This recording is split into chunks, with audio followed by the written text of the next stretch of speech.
नमस्कार दोस्तों, मैं संचित तिवारी आपका एसटीएस अकेडमी में स्वागत करता हूं। दोस्तों, आज पीसीएस का नोटिफ़िकेशन आ गया है।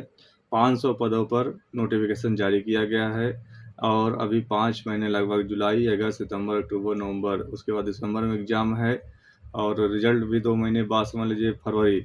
7-8 महीने में अभी वैकेंसी जो संख्या है वो और इंक्रीज़ हो सकती है। जब 500 का पद आया है तो समझ लीजिए ये वैकेंसी 1500 तक जाएगी।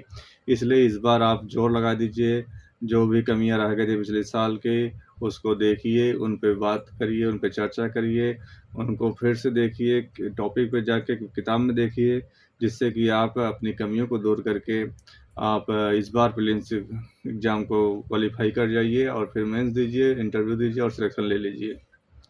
दोस्तों, अब आपसे एक क्वेश्चन पे चर्चा करने वाले हैं। इस साल के आईएएस के एग्ज़ाम में, आईएएस प्रीलिम्स के एग्ज़ाम में एक क्वेश्चन पूछा गया तारांकित अतारांकित प्रश्नों के ऊपर।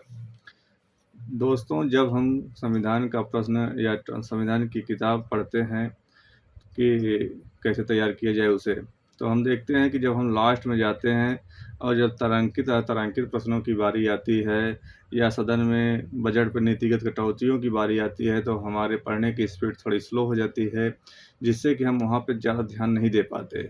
और क्वेश्चन आजकल लगभग वहीं से जाकर उठाए जा रहे हैं और सेंटेंस बाय सेंटेंस उठाए जा रहे हैं। क्या करते हैं लोग संविधान पढ़ते वक़्त अनुच्छेदों को याद कर लेते हैं, अनुच्छेदों से क्वेश्चन बनाए जाते हैं, लेकिन कई बार जब पीसीएस और आईएएस के एग्ज़ाम में सेंटेंस वाइज़ क्वेश्चन बनाए जाते हैं। तो आईएएस के प्रीलिम्स एग्ज़ाम में पूछा गया कि तारांकित प्रश्नों के उत्तर क्या लिखित में दिए जाते हैं या अतारांकित प्रश्नों के उत्तर मौखिक दिए जाते हैं। इस तरीके से उन्होंने सेंटेंस बनाया था। दोनों सेंटेंस इंटरचेंज थे आपस में।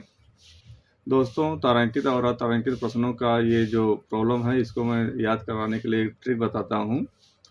क्योंकि तारांकित प्रश्नों का उल्लेख संविधान में प्रश्नकाल या जो भी प्रश्न पूछे जाते हैं संसद सदन में, वहाँ पे तुरंत उत्तर देने की या मौखिक उत्तर देने की प्रथा है। तो आप ऐसे याद कर लीजिए कि तारांकित लिखा है तो तुरंत, तारांकित लिखा है तो तुरंत उत्तर देना है और जब तुरंत उत्तर देना जाए, जब कोई सदस्य, विपक्ष का सदस्य क्वेश्चन पूछेगा या सदन का कोई भी सदस्य क्वेश्चन पूछेगा, तब मंत्री को तुरंत उत्तर देना है तारांकित, यदि उसने तारा लगा दिया, स्टार लगाया है वो प्रश्न पर। और उसने अगर स्टार नहीं लगाया है, मतलब अभी नहीं देना है। इसका मतलब क्या, लिखित में देना है, बाद में देना है। तो आप इस तरह ट्रिक से याद कर लीजिए, तारांकित प्रश्नों का उत्तर तुरंत देना होता है। तुरंत का मतलब मौखिक देना है, तुरंत देना है। और तारांकित प्रश्नों पे मौखिक जब तुरंत प्रश्न उत्तर देना है तो उस पे अनुपूरक प्रश्न पूछे जा सकते हैं।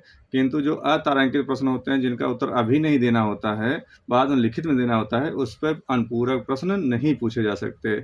इस तरीके से हमारे साथ जुड़िए और भी लोगों को जोड़िए। धन्यवाद।